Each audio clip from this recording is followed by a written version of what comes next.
Buenas noches. Hoy hablaremos de tu decisión personal, cómo crear una decisión personal, y lo vamos a ver de alguna manera en oposición a lo que es la visión posible de Joe Biden, que es una especie de contratación, de visión por default, como dicen los gringos, visión por falta, pero al mismo una visión por lo que tenemos anteriormente, los 4 gobiernos anteriores de Donald Trump y el posible gobierno de Joe Biden. Pero la idea es, a partir de esa dimensión, digamos, crear una visión personal y la importancia que tiene esa visión para nosotros, lo difícil al mismo tiempo que es crear una visión, ¿no? Porque una visión se crea continuamente, una visión no es constante, una visión se cambia, pero una visión nos da una idea general, digamos, holística, si se quiere, completa de lo que significa para nosotros las cosas, hacia dónde vamos como hombre, hacia dónde vamos como mujer, hacia dónde vamos como nación, como comunidad, hacia dónde vamos en los diferentes aspectos de nuestras vidas. Así que qué bueno que estás ahí con nosotros. Ya tenemos a Karina Rieke en el estudio. Vamos a inmediatamente a meterla al estudio. Y estamos ya aquí en Corona Creativos, lo que es nuestro Masterclass 207. Cómo crear una visión personal y su importancia, la visión de Joe Biden. Así que ya tú sabes, estamos nosotros atacando las 3 pandemias. La pandemia actual, coronavirus, el COVID-19, que está por los 425,000 muertos de papá, mamá, madres, tías y tíos, hermanos y hermanas que han muerto. Y es una gran problemática, una gran decepción de todo esto que está sucediendo.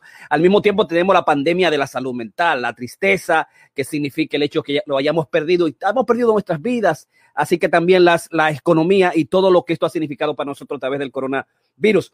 Y la pandemia absolutamente de la obesidad. Nosotros nos estamos enfocando en esas dimensiones en los diferentes, digamos, programas y días que tenemos con el COVID-19. Así que, bueno, que está por ahí siempre este coronavirus. Esta es la réplica de una libra de grasa y también tienes que cuidarte continuamente, tienes que utilizar tu bozal. Es una llamada especial que nosotros hacemos siempre que vaya a salir, donde quiera que vaya, utiliza tu bozal, póntelo siempre, ¿verdad? Póntelo siempre, cúbrete de los demás si tú estás infectado para que no infectes a otro, y usar el distanciamiento de los 6 pies necesario, lavarte las manos cuando sale afuera, quedarte en tu burbuja, ¿no? Y si te da, tienes que utilizar hacer los exámenes, utilizar mucho líquido, las vitaminas, continuar tu contacto con el doctor, distanciarse internamente, hacer tu cuarentena oficial. Así que bueno que están ahí con nosotros.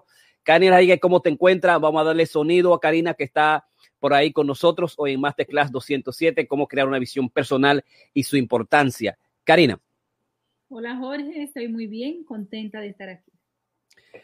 Perfecto, entonces vamos a hablar hoy y la dinámica es que comience Karina su presentación. Yo me uniría a la presentación y estaremos esperando a Ramón Blandino si ha entrado, porque no sabemos si tomó la noche libre, no sabemos tampoco qué le está... Nota que tomó la noche libre. Ok, entonces no lo sabía. Entonces Ramón tomó la noche libre. Vamos a dejar que Karina inicie su presentación. Entonces yo me uniría en el proceso. Karina. Gracias, Jorge. Este es un tema que realmente para mí es muy importante, ya que tradicionalmente realmente nosotros hemos hecho de esto un hábito de crear una visión personal futura de proyecciones que nosotros creemos importantes que se manifiesten en nuestras vidas. Yo defiendo mucho eso, yo creo mucho en tú hacer tus visualizaciones, y realmente yo siempre digo, es como si tú quieres llegar a un lugar, tú necesitas un camino. Y yo siento que una visión personal, una creación de esa visión es realmente de crear el camino para ella, ¿no? Entonces voy a iniciar mi presentación. Yo siento que nosotros estamos cerca de lo que fue un comienzo de año, ¿no? Todavía estamos en enero 29, y yo siento que enero realmente es un mes de nosotros hacer grandes resoluciones, hacer grandes sueños, reflexionar en las aspiraciones y en las cosas que tienen realmente sentido, y en esos metas que realmente tú quieres mejorar, ya sea para tener salud o felicidad. Y yo siento que eso es extraordinario. Pero muchos de nosotros siguen haciendo resoluciones muy a pesar de hacerla el primero de enero, ¿no? Y es importante en este proceso también tener lo que yo digo flexibilidad. De acuerdo a un estudio que se hizo por el doctor Richardson Wiseman, que encontró que 52% de las resoluciones eran confidentes y realmente que se lograban adquirir. No, es decir, que 52% de esas resoluciones marcadas eran resoluciones confidentes, eran resoluciones realmente donde eran achievable, eran cosas que se podrían lograr, pero solamente 12 de esas resoluciones tienden a ser, de esas 52, solamente 12 tienden a ser exitosas. Y él explica, el estudio más adelante explica el por qué. Pero yo siempre creo que es importante nosotros hacer un juego que para mí siempre resulta es un juego mental, no solamente de lo que nosotros podemos visualizar, pero también es un juego de qué tan lejos nosotros nos retamos para hacerlo. Nosotros conocemos muy bien el libro El Secreto y es realmente es como una escalera para alcanzar cosas que tienen sentido, hacer resoluciones, y es realmente como paso por paso, escalón por escalón. Y hay cosas que pueden llegar a que sean realmente exitosas. Una de ellas es, háblalo con un amigo, comunícaselo a la familia. Y dicen que cuando tú haces ese compromiso público, es mucho más, hay un compromiso mucho más grande en ti mismo de poder lograr esos deseos que tú quieres hacer. Y muchas veces deseos que a veces no tienen que ser tan específicos como nosotros pensamos. Entonces, yo le pregunto a todos los que me están viendo, ¿hicieron su resolución en términos de lo que en este año la hicieron? ¿Qué tan crítico? Yo siento que en la medida que nosotros hacemos resoluciones, nosotros tenemos que hacer un vistazo crítico a lo que han sido los años anteriores o el año anterior y hacerlo con mucha honestidad para que realmente tú puedas entender qué tanto lo quiere, primero, qué es lo que tiene, cuál es la visualización, dónde tú quieres llegar, qué beneficio va a tener para ti y tu familia, para los tuyos y cómo eso te va a hacer una mejor persona.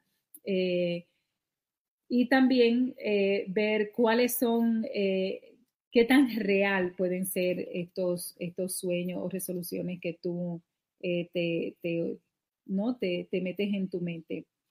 Y voy a dar algunas especificaciones de cómo lograr estas metas que nosotros nos ponemos y también cómo la psicología nuestra ayuda mucho a poder nosotros enfrentarlo con más realidad. La primera es, tienes que ser específico, tienes que ser muy específico de las cosas que tú quieres. Yo siento que uno de los grandes errores que muchas personas cometen a la hora de hacer resoluciones es realmente hacerlas no específicas. Yo voy a estar más saludables. En vez de hacer una resolución mucho más específica, tangible, que sea obtenible, en vez de nosotros decir, yo quiero, por ejemplo, dinero, o yo quiero, es decir, yo siento que tiene que haber una especificación. Tú tienes que decir qué parte de tu vida tú quieres estar saludable, si la parte mental, si la parte física, si la parte amorosa, si la parte familiar, es decir, ser muy específico. Si tú quieres dinero, pon y apunta qué cantidad de dinero realmente tú quieres obtener. Si tú lo que quieres es que tu salario aumente a un 20%, esas son cosas que son muy específicas y que tú sientes que te pueden transformar la vida, ¿no? Y tú tienes que determinar qué exactamente tú estás pidiendo. Si tú quieres ahorrar, tú tienes que decir exactamente la cantidad de dinero que te gustaría ahorrar, no solamente ahorrar, porque tú puedes decir, bueno, a fin de año yo ahorré $100, y eso puede ser un gran logro para muchas personas, pero quizá para ti no tenga ningún significado. Entonces, por eso se dice, el primer punto es tú ser realmente específico, visualizar con buena intención los deseos que se quieren. ¿Cómo tú te vas a sentir con una parte de tu vida que esté saludable? Por ejemplo, si tú dices, yo quiero tener una relación saludable, esa visualización te puede llevar, cómo, y tú tienes que realmente cerrar tus ojos y saber si yo quiero una relación saludable, qué eso significa. Eso significa que yo voy a tener más alegría, que yo voy a agarrar más a mi compañero de la mano, que vamos a ver más películas juntos. Es decir, ¿cómo se ve? ¿Qué significancia tiene eso para ti específicamente? Si tú quieres, por ejemplo, salud física, si estás sobrepeso, si estás obeso, entonces pon metas específicas de qué cantidad de peso tú quieres bajar. Por ejemplo, si no significa de libras, tú puedes decir, bueno, yo quiero dejar de tomar estos medicamentos que fueron recetados para mí, para aliviar algún síntoma. Yo quiero realmente, en vez de tratar el síntoma, quisiera tratar más la enfermedad. Es como en un video que Jorge puso hoy de Jason Fun, que él decía, muchas veces nosotros, si tenemos una cortada, la cortada tiene una infección, y esa cortada te da fiebre. Muchas veces nosotros lo que queremos es tratar la fiebre de esa cortada, de esa infección que tenemos. La fiebre es solamente un síntoma del cuerpo tratando de pelear la infección, la cortada, pero es mucho más específico tú decir, bueno, yo voy a tratar la herida, yo voy a buscar la forma de curar esta infección, este corte que tengo aquí en esta pierna. Y eso me parece sumamente interesante y me parece que tiene un sentido mucho más orgánico y mucho más real, y también con resultados a futuros, ¿no? Tiene que ser tangible, tiene que ser positivo y tú tienes que hacer una especie de mantra, que eso es lo que yo digo mucho, repetirlo varias veces y hacer de eso una rutina. Y son cosas tan sencillas, pero tú decirlo y tú creértelo. Yo creo fielmente que lo que tú dices, realmente de alguna forma hay un proceso de que el universo y las energías te puedan escuchar. Y repítelo cuantas veces hasta llegar, yo siempre digo, hasta la ridiculez. Y yo siento que eso hace que realmente lo que tú estás haciendo, esa especificación, realmente sea tangible. Así es que sé específico con lo que tú quieres, mantén en mente, y eso muchas veces nos da miedo. Yo tengo una paciente que ella me dijo y me dio mucha alegría, ella me dice hoy, ella tenía que tomar un examen del GRE y ella escribió en un papel, yo le di un libro a leer donde tienen todas estas ideas fantásticas. Y yo recuerdo que ella dice, ella dijo, yo escribí el día antes en el papel, yo quiero sacar 85 en el examen. Ella se quemó la primera vez y la segunda vez que pudo tomar el examen el mismo día, ella sacó 85. Y fue porque le pidió al Señor, déjame tomar el examen otra vez, había espacio, el Señor dijo que sí, no sé cómo, y la segunda vez que ella cogió el examen sacó exactamente 85. Entonces yo realmente creo mucho en lo que es el poder de la mente. Y mucha gente pensará, tú sabes, se le ha hecho mucho daño a la comunidad, a la gente, si tú pides te dará, pides y te dará. Hay mucha gente que muere y pide y no se le da. Sí es cierto, yo creo también que hay un orden divino donde nosotros no tenemos mucho, a veces muy poco control, pero yo siento que hay cosas donde nosotros podemos tener posibilidad y muchas veces se dan estas cosas maravillosas, ¿no? Como ella que puso 85 y casualmente pudo ser una muy linda casualidad también. Los deseos tienen que ser cuantitativos, que tú puedas medirlo, que tú puedas verlo, que tú puedas chequearlo y también que tengan una aproximación a lo que es real, ¿no? El punto número 2 es escríbelo. Escribirlo como un outline. Yo siempre hago, y yo sé que, bueno, nosotros lo hacemos aquí en todos los años, siempre lo hemos hecho desde que los niños están chiquitos, lo hacemos como familia, donde cada quien o lo escribe o lo recita, ¿no? En la cena de año, de último año, siempre nos sentamos y muchas veces ya yo lo tengo escrito, o sea, yo lo puedo recitar, lo puedo decir, porque ya me lo sé lo que quiero, Camila sabe igual, Camilo lo mismo, Jorge lo hace, y jugamos con la idea y es tirarlo al universo. Yo siempre tengo la disciplina de escribirlo. A mí me gusta escribirlo detrás de mi agenda. Yo no tengo una agenda que usamos siempre para anotar todo. Y ahí en la parte de atrás, por años, yo siempre escribo mis metas. Y para mí lo más divino es escribirla. Yo no mido si puedo o no puedo. Yo no tengo limitaciones ni de dinero ni de posibilidades. Yo siempre lo que hago es soñar. Yo quiero esto, yo quiero esto, yo quiero esto. Y yo siento que es tan mágico y es realmente muy poderoso cuando uno lo escribe. Y no solamente eso, es cuando a fin de año tú vas a tu agenda y tú dices, wow. Entonces yo lo que hago es check, check, check, check, check, check, de todas las cosas, porque también son cosas de las que yo tengo ahí escrita y yo voy a trabajar para lograrlas. Entonces yo siento que una gran fuerza tienes realmente escribirlo en el orden que tú quieres que aparezca. Yo siempre le doy prioridad, yo quiero esto en este mes, yo quiero estas vacaciones, yo quiero este regalo, yo quiero vivir tal emoción, tal alegría, tal experiencia. Yo escribo todo y yo soy muy específica en realmente lo que quiero. Si tú quieres, por ejemplo, escribir, aprender un idioma, ponlo ahí, ponlo dentro de tu agenda.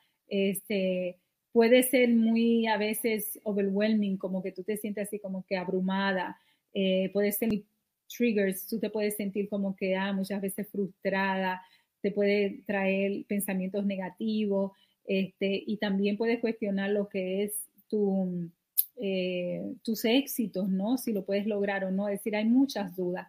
Pero yo siento que cuando uno lo escribe, lo planea, es parte de un plan. Yo siento que es parte de esas ganas de accomplishment que tú tienes que tener, te haces estar mucho más enfocada, ser mucho más positiva, porque yo siempre digo, sí es cierto, tú tienes la opción de ser realista o ser totalmente positiva al punto de no realidad, pero bueno, déjame ser positiva y alegre y feliz y soñar, bueno, si aquí no tengo mucho. Entonces yo creo eso. Lo otro también, el punto número 3 es make time, hacer el tiempo, hacerte segura de que tú vas a poner tiempo para lograr esas metas. Si tú dices que tú quieres aprender un idioma como francés, eso no va a venir del cielo. Eso no va a venir que un día va a venir tu angelito y va a decir, vas a aprender. Aquí te voy a dar la sabiduría del idioma. Hay gente que tiene la facilidad de hablar cualquier idioma, como Jorge, que habla como 5 lenguas, y tiene esa facilidad. Yo no tengo esa facilidad de hablar ni siquiera una de las que hablo, y es la verdad. Pero yo siento que tienes que ponerle tiempo. Tú tienes que saber que le escribiste, que es un capítulo de tu vida que tú vas a alcanzar, que vas a lograr, y yo lo visualizo así.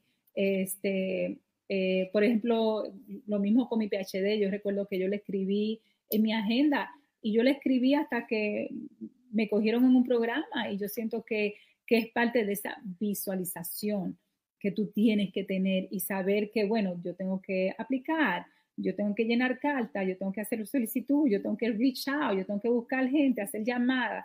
Es decir, no te va a llegar simplemente por tu cara linda, pero yo siento que sí, tú tienes que saber lo que tú quieres y darle el espacio en tu vida a eso que tú quieres. Y también mirar el progreso de eso que tú tienes y saber y ser flexible en el proceso también, yo creo. Yo no soy de muy rajarme en las cosas. Yo digo, bueno, yo voy a sufrir, voy a llorar, pero voy realmente a alcanzar ese objetivo. Y otro, el punto número 4, que también me parece sumamente importante, es moverte más allá de las dudas. Es decir, nosotros tenemos que entender de que desde que nacemos vivimos con incertidumbre, ¿no? Desde que estamos chiquitos hay mucha incertidumbre y esa incertidumbre siguen guiando nuestras vidas por mucho tiempo, todas nuestras vidas hay incertidumbre, pero yo siento que tú tienes que hacer el esfuerzo de tu mente, trabajarla desde más a pesar de las dudas. Es decir, yo siento que las dudas siempre van a estar.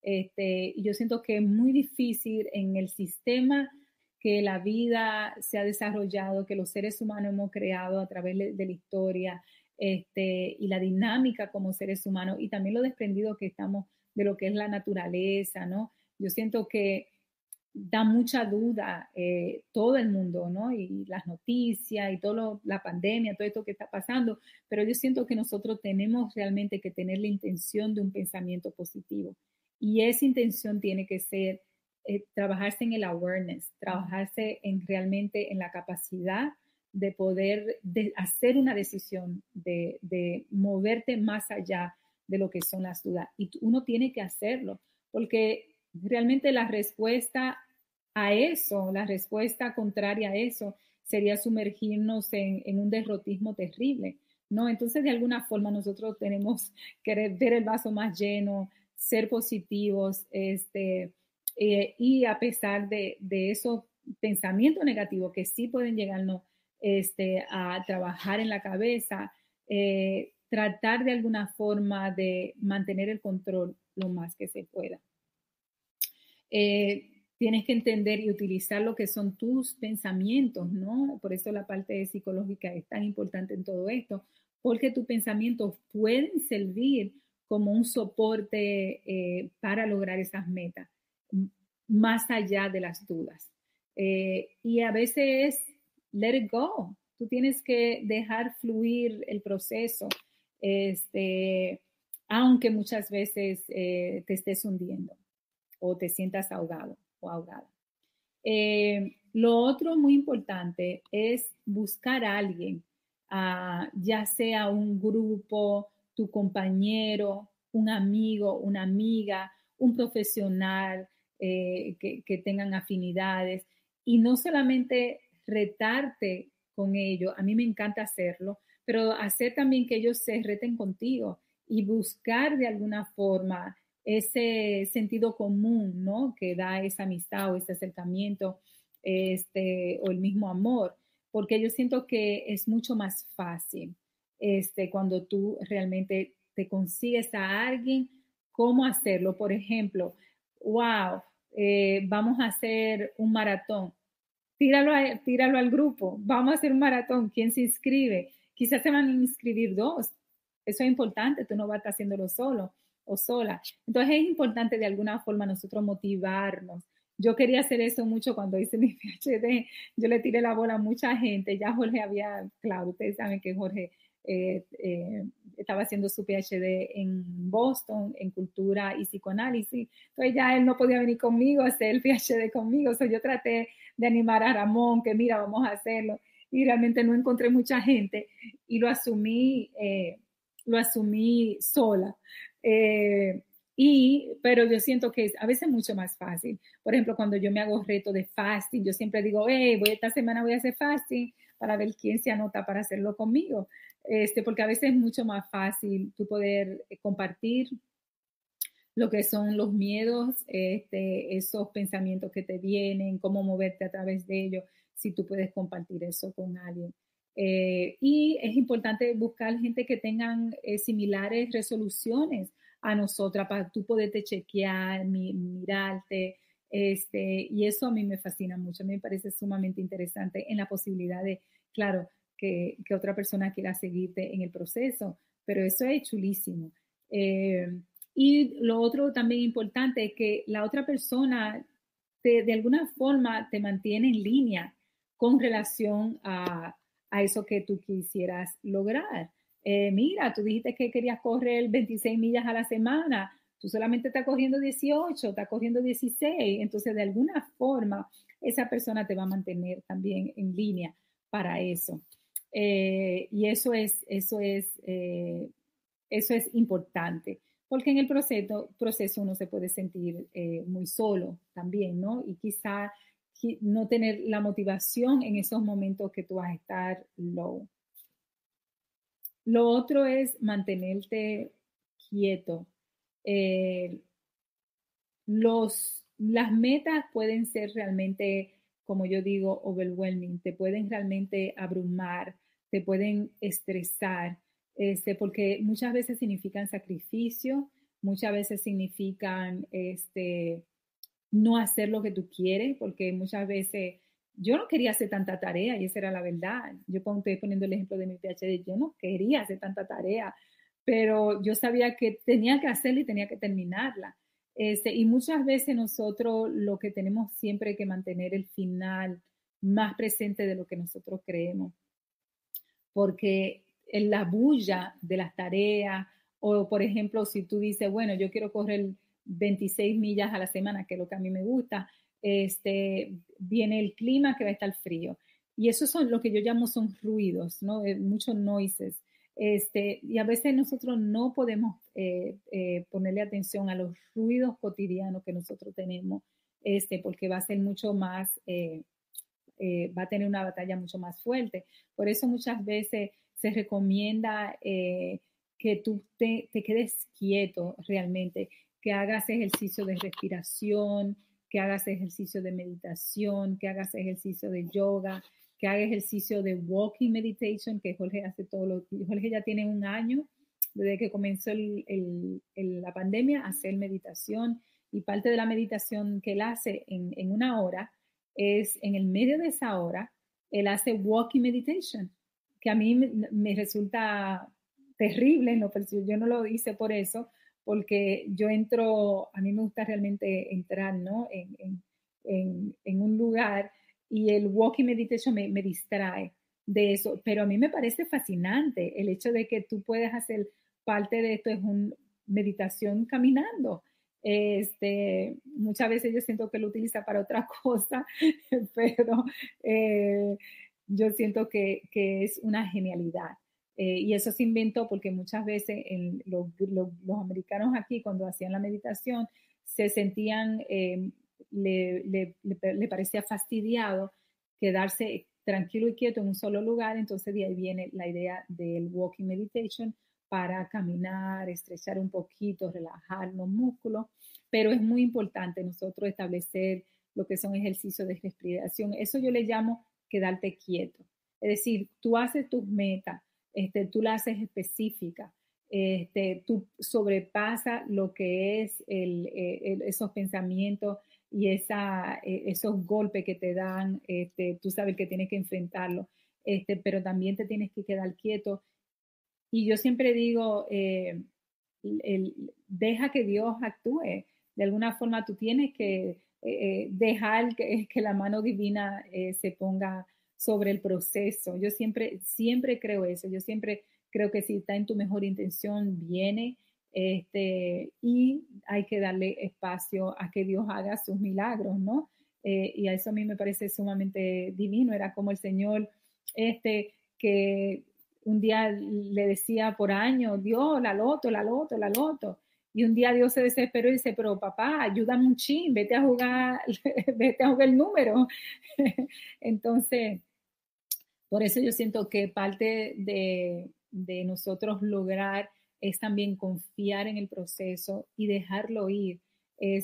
Hay un libro, creo que de Covey, que leíamos, donde te daban las resoluciones de cada día. No sé si era Deepak Chopra, siempre me confundo, o Covey, que Y él decía, el viernes es el día de desprenderte, letting go.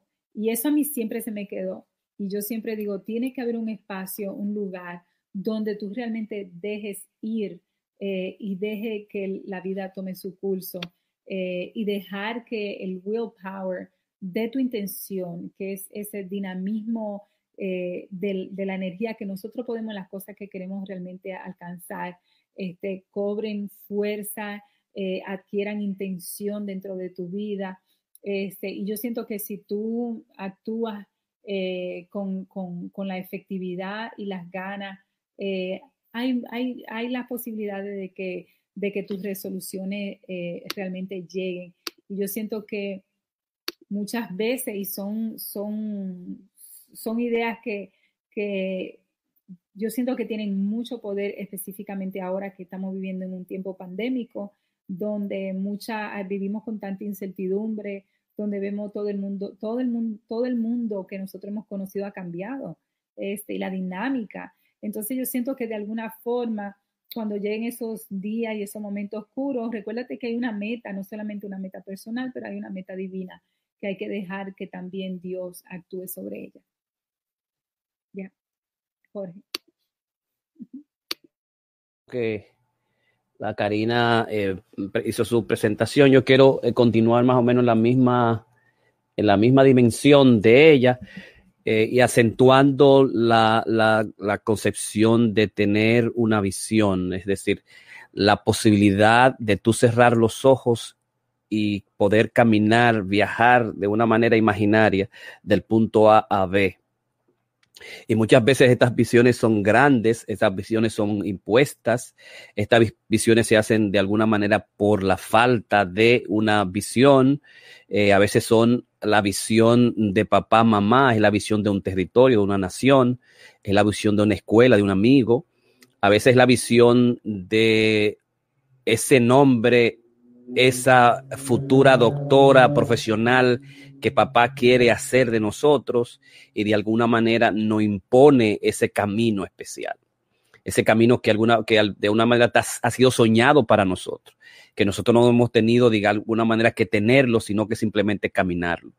Y de alguna manera toda la historia de la filosofía está basada en eso, o sea, poder dar desde la perspectiva de la comunidad, de la filosofía, poder darle al hombre, a la mujer, un camino especial, el camino del hombre superior, en el caso de nosotros, el camino divino.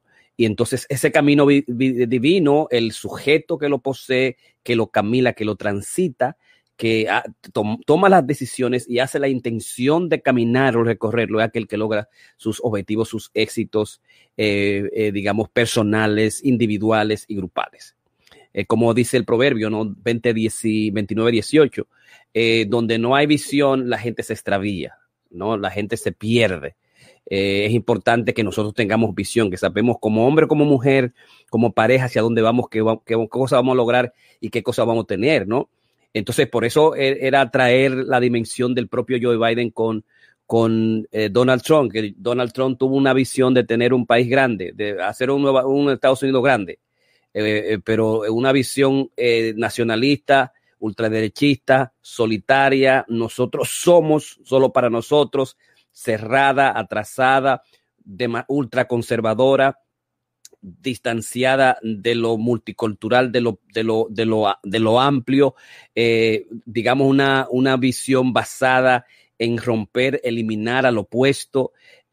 Por ejemplo, el caso de Obamacare, quitar todo lo que Obama de alguna manera propuso, una visión basada en, digamos, en la rabia, una visión basada digamos, en la inquina, en la agresión, una visión, digamos, basada también en el racismo, en toda esa dimensión, ¿no? Y nos trae nosotros a colación el hecho de que, digamos, son importantes las visiones, los programas, o son importantes los caracteres, y que estos caracteres nos arrastran hacia la dimensión del culto a la personalidad, y que hacemos todo lo que nosotros queremos hacer por ese carácter, y que más allá de eso, esa es la visión de un personal y que se contrapone a la visión de un programa, la visión, digamos, de una visión con propósito y la visión con conceptualizaciones de qué seguimos nosotros, seguimos programas o seguimos personalidad o seguimos carácter, que han sido los dos debates importantes que se han dado en la historia de la filosofía y de la política. Y entonces con Biden y Trump nosotros encontramos esa dimensión y la importancia es que como por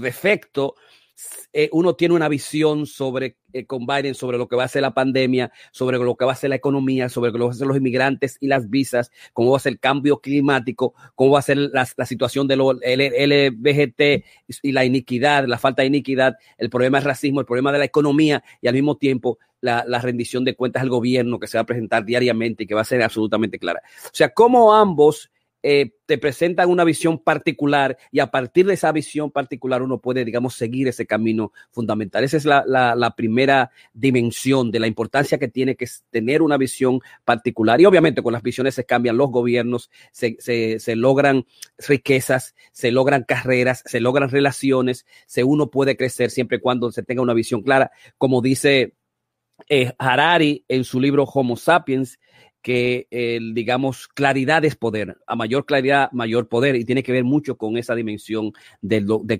que es la visión, es tomar una resolución particular y dada esa dimensión particular de resolución, como dice Karina, seguirla continuamente como una manera de magia, que es muy importante leerla, tenerla, visualizarla, establecerla, e incluso si se puede hacer con dibujos y si se puede hacer con pintura todavía mucho mayor para poder, digamos, lograr esa visión fundamental de la vida que es importante, digamos, para lograr los éxitos en sentido general.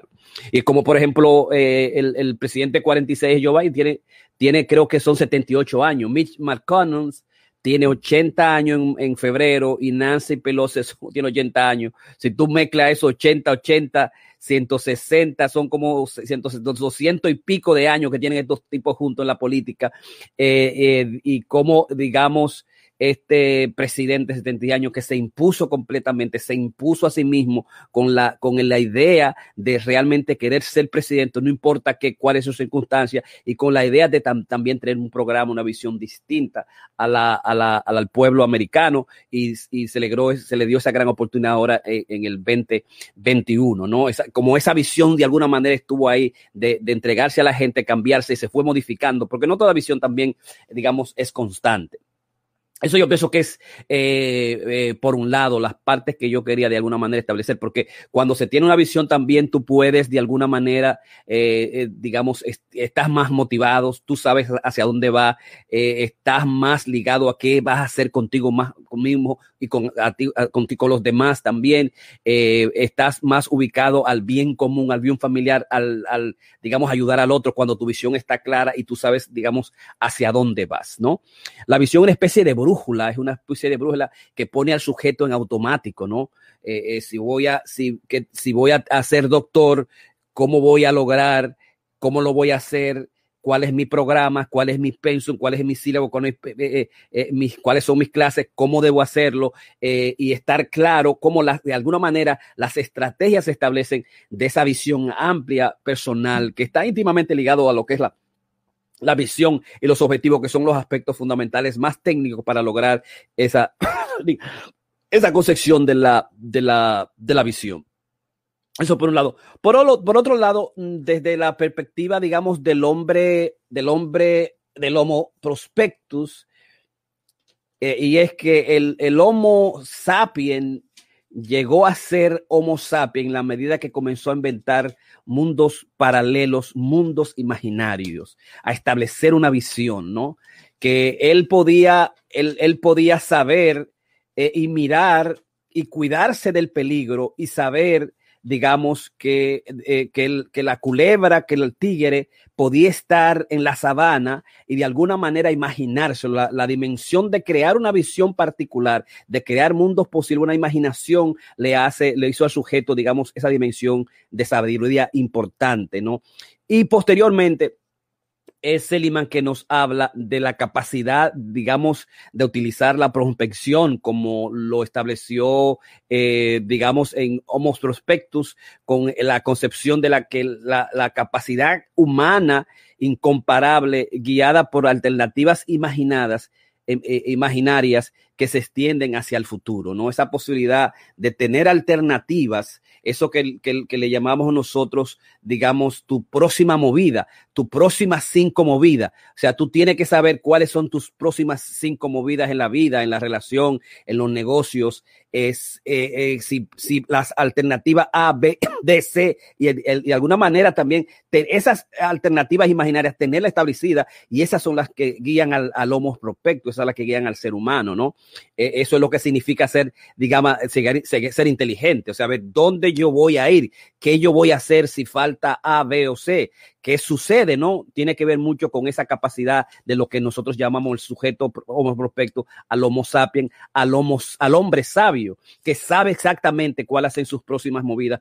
Nosotros tenemos la capacidad de tener movidas, no solamente 5, 10, 15, 20 movidas, 15, 5 o 10 movidas, sino también hasta 10 movidas. O sea, ¿qué tipo de cosa yo voy a hacer si falta A o B?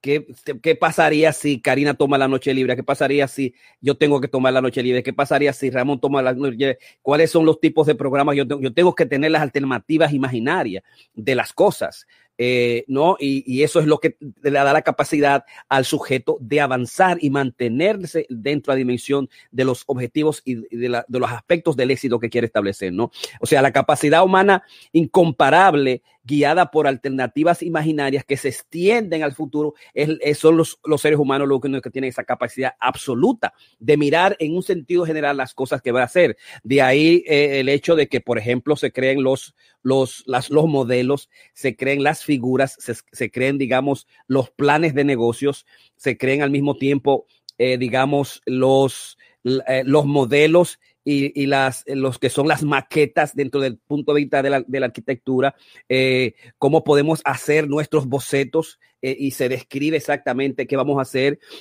Mientras más claro, mientras más temprano sea nuestra visión de la vida, donde queremos hacer, mucho más vamos a estar acercándonos a nuestra misión del mundo y a nuestras misiones personales, ¿no? Entonces, nosotros sabemos que también cuán difícil es crear una visión sólida y cuán difícil es convertirse en un sujeto completo, porque hay algo que tiene que ver mucho con la madurez. O sea, hay muchas cosas que el hombre en su adolescencia, en su juventud, no ve hasta que llega a la madurez. Hay cosas que el hombre no ve hasta que pasado los 50 años. Hay cosas que de alguna manera el hombre no lo entiende hasta que hay algunos crecimientos y conexiones hormonales creativas. Antes se creía que la riqueza se consigue al hombre maduro 50 años en adelante, porque hay cosas fundamentales que se ubican dentro de su mundo imaginario neurobiológico, ¿no?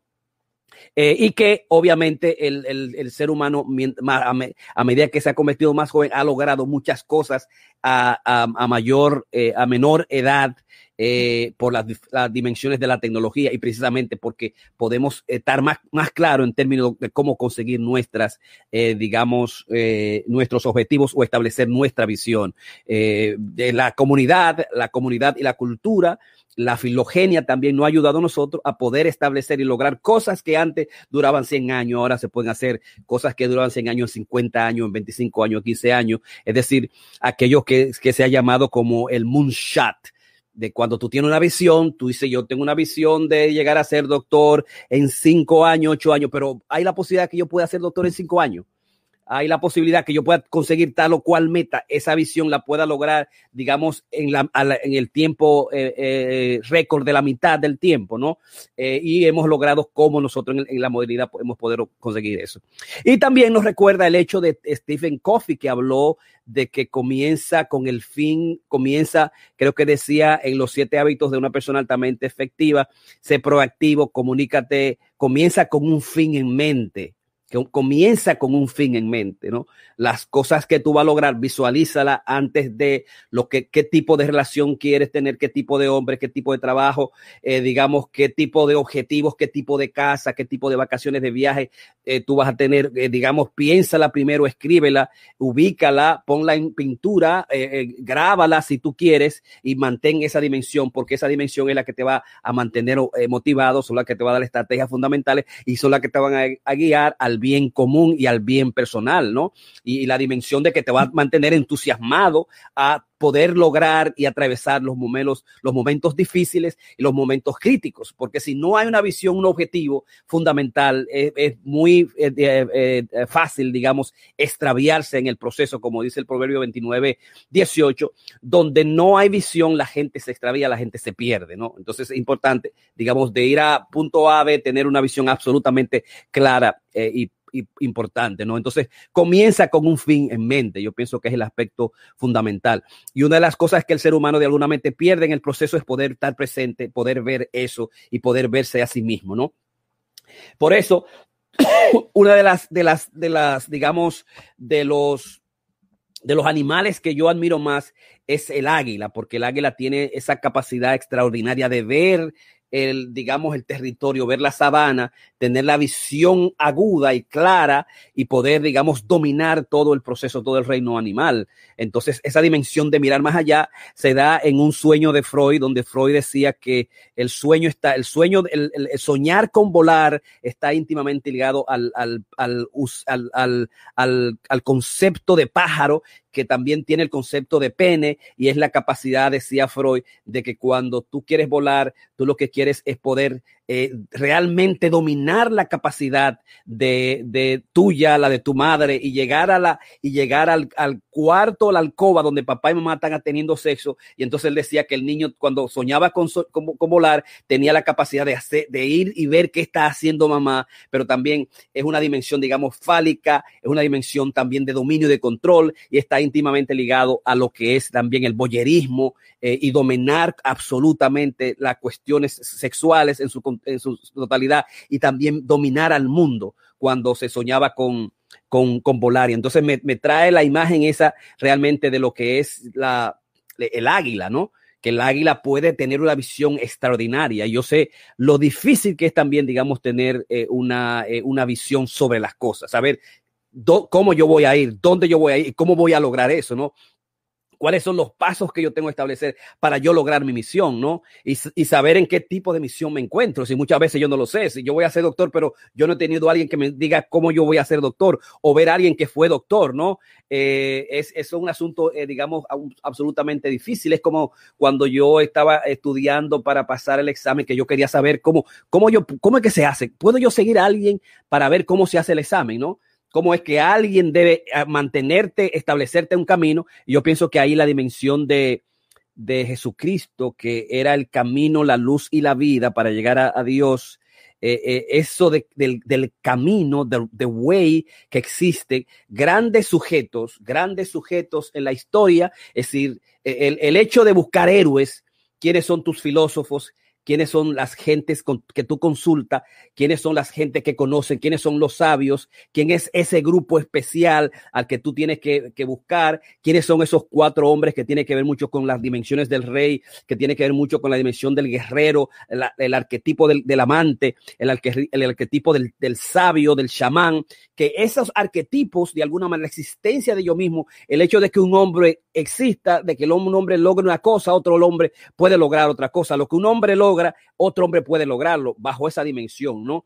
Y como los héroes, cómo querer ser Freud, cómo querer ser Lacan, cómo ser el psicoanalista, como ciertos héroes te dan una visión particular que tú puedes, digamos, atravesar.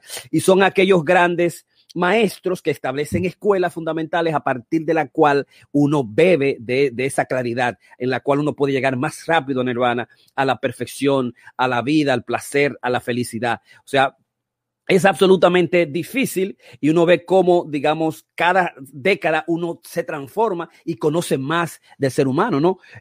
Por eso uno, mientras más corre, pasan los años, mejor se convierte uno, y más veloz uno lo es. Y uno lo logra ver en los corredores. Es decir, cómo este tipo corría cómo corría Kipchoge el maratón a 2:35 y de repente a 2:15, a 2:4 y ahora a 2:3 y ahora está a 2:1. O sea, el tipo mientras más viejo se va pasando, mientras más experiencia tiene, más veloz se convierte, ¿no? Que tiene íntimamente que ver mucho con la madurez y tiene que ver mucho también con la visión y con al mismo tiempo recorrer el camino de la visión o recorrer el camino de otras visiones que al mismo tiempo se mantienen como escuela. Son de los aspectos, digamos, fundamentales e interesantes en torno a lo que es, digamos, el concepto de lo que es la visión, ¿no? Es como crear un futuro convincente que tenga íntimamente que ver, digamos, con lo que es mi educación, lo que es mi talento, la capacidad de saber dónde vivir, qué cosas tener, a quién amar, cuántos hijos tener, qué tipo de familias, jefes tener, con quién juntarme, con águilas o con ratas, con águilas o con conejos, digamos, y ahí yo pienso que hay un prerequisito, es decir, porque hay sujetos que no pueden ver las cosas, porque hay sujetos que no pueden ver su visión, que están íntimamente, digamos, atados al aspecto de que hay una especie de pesimismo, el pesimista por antonomasia, digamos, el que no está abierto a la experiencia. Si trabajamos desde los cinco grados de personalidad, el sujeto que está bloqueado su capacidad de experimentar, es difícil, digamos, ver otros caminos, porque el ser humano de alguna manera se ubica, es muy terco a la hora de ver o cambiar, ¿no? De cambiar una actitud, una forma de ser, la vida frente a uno mismo, frente a las parejas, y en consecuencia uno siempre tiene una sola visión y una sola alternativa de la vida, ¿no? Una sola alternativa imaginaria de la vida, y eso yo pienso que es difícil. O sea, muchas veces nos empecinamos nosotros en creer solamente un camino, de tener una sola alternativa y mantener esa alternativa o en la comida o en la forma de caminar o en la velocidad o en la forma de vivir la vida o ser conformista con lo que se tiene o las limitaciones propias, ¿no? Por eso, mientras más grande es la misión, hay mayor posibilidades hay de lograr las metas y los objetivos. Entonces es importante incluso proponerse grandes metas precisamente por el hecho de que la mayoría de las metas se consiguen cuando establece grandes sueños y establece grandes visiones. Pero en definitiva, para terminar, a la hora de convertirte en un homo prospectus, el primer elemento es establecer tu visión, ¿no? ¿Qué es que tú quieres que vas a lograr? Es el paso número 1, como está en este papelito. ¿Qué tú quieres? ¿Con quién lo va a lograr? ¿Dónde quieres ir? Ese es el elemento fundamental. ¿Dónde tú quieres hacer tu carrera de medicina? ¿Cuándo tú quieres publicar tu libro? ¿Qué tú quieres publicar? ¿Qué tú quieres hacer? ¿Quiénes son la gente que te va a ayudar? Es el aspecto, digamos, de la misión, de la visión fundamental. ¿Con quién lo voy a hacer? ¿Dónde lo voy a hacer? ¿Y qué es lo que yo voy a hacer? ¿No? Que sería el propósito, eso que está íntimamente ligado a un llamado. Yo tengo un llamado, tiene que ver con el paso número 1, ¿no?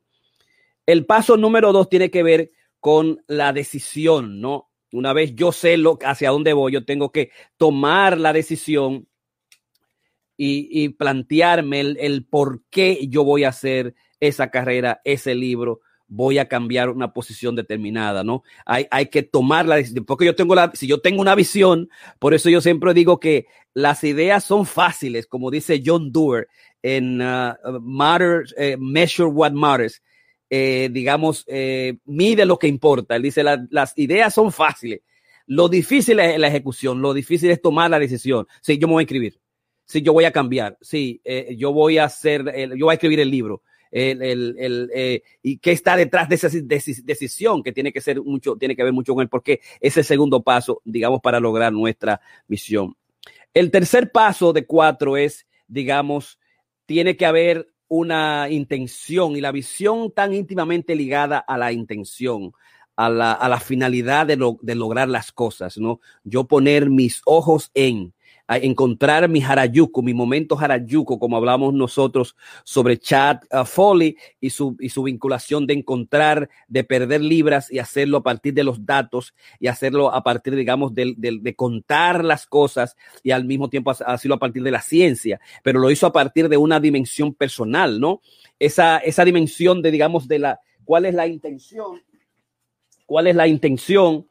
Es importante. ¿Cuál es la finalidad? ¿Con qué objetivo tú quieres ser presidente de los Estados Unidos? ¿Para tener una nación tuya? ¿Para tener una nación de todos? ¿Para tener una nación de ricos solamente? ¿Una nación de pobres? ¿Una nación de blancos? ¿Una nación de exclusión?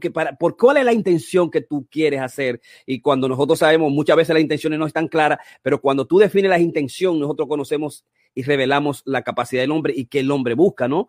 Y por eso las grandes intenciones, las intenciones que están íntimamente ligadas a trascender, a darle al otro, son las intenciones más claras y más transparentes. Pero este tercer paso es importante porque tienes que ver, digamos, cuál es tu intención para estar un poquito más claro. Y finalmente, obviamente, es el hecho de que tú tienes que al mismo tiempo tomar acciones y saber que ya yo tengo mi misión, sé lo que voy a hacer, cómo lo voy a hacer, tengo la intención exactamente clara. Ahora lo más importante es tú tienes que moverte a accionar, tú tienes que hacer el trabajo, ¿verdad? Tú tienes que comenzar a inscribirte, tú tienes que comenzar a escribir, tienes que sentarte, tienes que hacer el plan, tienes que hacer la llamada, tienes que hacer los sacrificios, las inversiones necesarias para tú lograr, digamos, tu misión más importante en la vida, cualquiera que sea. Si es una misión educativa, si es una educación para desarrollar los talentos, si es una misión, digamos, para a quién amar, a quién tener en tu vida, qué tipo de relación, qué tipo de familia tú vas a tener, ¿no? Y es la capacidad, yo pienso, más importante del mundo, de saber hacia dónde voy, qué alternativa tengo yo, si me falta A o B, y qué yo tengo a mi alrededor, con qué yo cuento, hacia dónde va mi mundo, mi camino, y qué yo voy a hacer en cada paso de eso, cuál va a ser mi movida en el proceso de ese camino, en el proceso general de esa visión, ¿no? Algo que yo he acostumbrado a hacer es que yo absolutamente, digamos, me domino y me apropio de terrenos particulares. Yo recuerdo que Karina un día me dijo, sí, porque tú lo que hiciste fue que te apropiaste de la metapoesía. Como tú te apropiaste de la metapoesía. Exactamente. O sea, yo me apropio de un terreno, de un campo particular. Y domino ese terreno y me meto en ese terreno. Yo llegué a Washington High, yo tenía que conocer a Washington High por todos los lados, por todos los terrenos, la gente, el mundo, la cultura, los lugares, los centros culturales, Nueva York completo, entero. Yo puedo mirar a Nueva York por cada sitio, saber dónde están las cosas. Cuando me mudé para Riverdale, yo tengo que saber dónde está Riverdale, dónde están los lugares, los sitios, las gentes, los centros culturales, los negocios, los restaurantes, las escuelas, todo absolutamente. Yo me fui a Mount Vernon, yo tengo que saber dónde está qué, dónde sale qué, dónde se divide qué, dónde están los parques, qué sucede, qué hay, dónde no hay, dónde está el este, el oeste, y dominarlo y verlo como el águila. De alguna manera subir hacia arriba y poder mirar y tener, digamos, la visión continua de las cosas. Es una de las, digamos, de las preocupaciones personales que yo he tenido. Y finalmente, las visiones cambian. Las visiones cambian y las visiones se te dan. Las visiones se te dan. Hay muchas veces que tú no puedes verla, que tiene que ser por retos, que tiene que ser de alguna manera por circunstancias particulares, que tú tienes que asumirla, que tienes que atravesarla y que tienes que buscar otros caminos, ¿no? Es como yo, que yo creía que lo sabía todo hace hace 7 años, creo que lo sabía todo sobre el mundo, sobre las relaciones, sobre mí mismo como hombre. Y al entrar a la universidad, al hacer el PhD en psicoanálisis y cultura, yo descubrí otras dimensiones, digamos, un camino particular de lo que yo creía que yo era, y asumir eso y enseñarle ese camino a hombres que estaban en situaciones de no verse, de no ver las situaciones, me parece que es una cosa, digamos, extraordinaria y con la cual yo he tenido que trabajar por mucho tiempo. Es decir, darle que el hombre vea, la capacidad de que el hombre pueda construir una visión y se vea al mismo tiempo y atravesar unos pasos particulares a esa dimensión que es el camino y al mismo tiempo en ese proceso, digamos, cambiarse. Karina. Nada, disfrutando mucho tu presentación y cada vez que nosotros vamos a un lugar, tú haces siempre eso. Jorge dice, no, yo tengo realmente que conocer dónde estoy y conocer cada detalle. Jorge lo hace en los lugares que estamos vacacionando, donde vivimos, y lo hace algo, y a mí me parece bien interesante. Y ahora cada vez que yo pienso estar en un lugar, yo siempre pienso, cuál es la cultura, los restaurantes, qué es lo que yo me llevo del espacio. Y fue por esa conversación que hemos tenido Jorge y yo, donde él me dice, ¿no?, lo que él hace con relación a los espacios. Él se va, camina todo, lo conoce, ¿no? Y muy, muy interesante, me encantó tu presentación. Sí, no, parece que tengo eso desde hace mucho tiempo, y es el hecho de que yo recuerdo que cuando yo fui a Europa, o sea, estamos dando 89, 90, cuando yo fui a Europa, yo recuerdo que yo salí a caminar en Múnich. Yo salí a caminar a pesar de unos 20 pulgadas de nieve y a conocer los lugares. Y recuerdo el tren, el aeropuerto, Marienplatz, la Plaza Marien, ¿no? Donde está, a los restaurantes que estaba, con esa como dimensión, como quedarme en los lugares. Y recuerdo que cuando entonces volví digamos, a Roma, yo recuerdo que tenía la conciencia del hecho de que me decía yo, tú no sabes cuándo tú vas a volver. De alguna manera, turistear es simplemente mirar los lugares, recordarlo y vivirlo y atravesarlos a ellos y trabajarlo como con la conciencia de que tú lo estás atravesando, ¿no? Entonces, eso yo recuerdo esas cosas. Recuerdo cuando también fui a Madrid, salí a Madrid a las Plaza España, fui al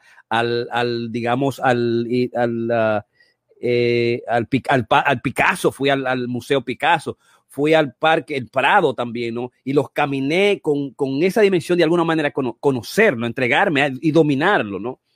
Y ahora yo sé que tiene que ver mucho con el hecho del David Deida, de la apropiación de las cosas, de tener claridad sobre las cosas, de tener la conciencia absolutamente de las cosas y tener la obligatoriedad de tú tener conciencia de tú tener conciencia y saber que tienes que cambiar las cosas. Es decir, no quedarte en lo sedentario, no quedarte en lo que ya está dado, sino la capacidad de crecer continuamente. No importa el momento, la edad, las circunstancias particulares, que tú siempre tienes la capacidad de llegar más lejos, de que tú tienes siempre la capacidad de empujarte un poquito más conscientemente, y como que es una de las funciones del hombre y de la mujer, ¿no? Y tiene que ver mucho con eso. Es tu responsabilidad de adquirir visión de tú mismo, adquirir el área A, B, de tú saber tus movidas en el proceso, ¿no? Y de eso, de alguna manera se trata. Bien, así que muchísimas gracias por estar ahí con nosotros, porque estás ahí como siempre. Y entonces hoy tuvimos nosotros lo que es nuestro Masterclass número 207, cómo crear una visión personal y su importancia con la visión de Joe Biden en la basamenta. Estuvimos el doctor Jorge Piña y Karina. Ramón tomó la noche libre y el lunes que viene vamos a trabajar lo que es psicoanálisis de la obesidad, la cura de Fernandito Villalona. Y entonces vamos a hablar un poquito ahí de la cura de la obesidad, y digamos, dándole la importancia al hecho de las bariátricas. Nosotros tenemos la bariátrica psicológica. Vamos a hablar qué es la bariátrica psicológica y la bariátrica de cirugía que Fernandito Villalona hizo en República Dominicana. Y entonces vamos a contrastar cómo se cura, digamos, la obesidad desde esas dos perspectivas. La bariátrica psicológica por un lado y la bariátrica de cirugía. ¿Ok? Bye bye. Aló. Ahí te frizaste.